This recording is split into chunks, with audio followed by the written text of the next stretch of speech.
always have to remember, as I say to everybody, you have to know how to stay in your place, but you also have to know how to get into their place too, by being able to get your education, be able to communicate with them, and be able to let them know that you're on the same level.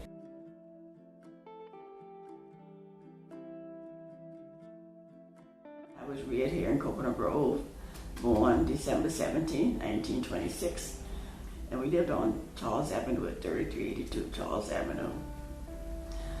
From the time I was 2 or 3 years old until I left to go to school in 1947, and I came back, and then it wasn't until 1950 that we left to go to Richmond Heights as a family. But coming up in Coconut Grove, this section called Colored Town at the time I came along. I finished nursing school in 1947. I wrote to Jackson Hospital and said I needed a job, and I was coming home. I was graduating and finishing up in August of 47, and I wanted to work in the operating room.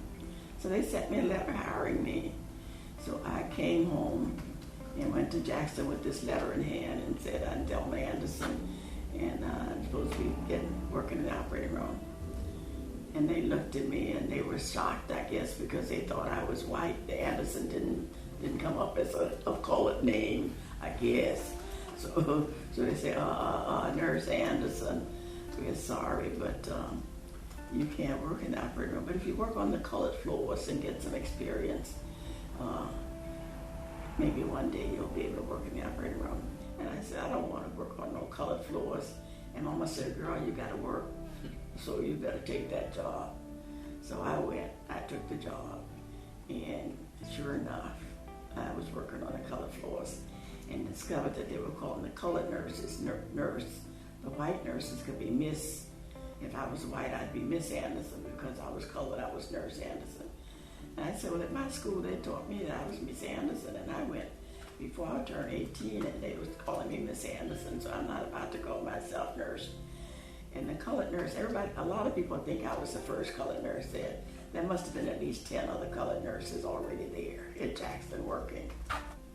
Then I started calling all the patients Mr. and Mrs., and the other nurses were upset with me, and they said, girl, you're going to get fired. And I said, they can fire me, I can get a job anywhere. Oh, I was arrogant, I guess, in no way. I said, they can fire me, I can get a job anywhere. So this is how I got the reputation of being whatever it is they want to call you, a trailblazer or whatever, because I tried to make change take place.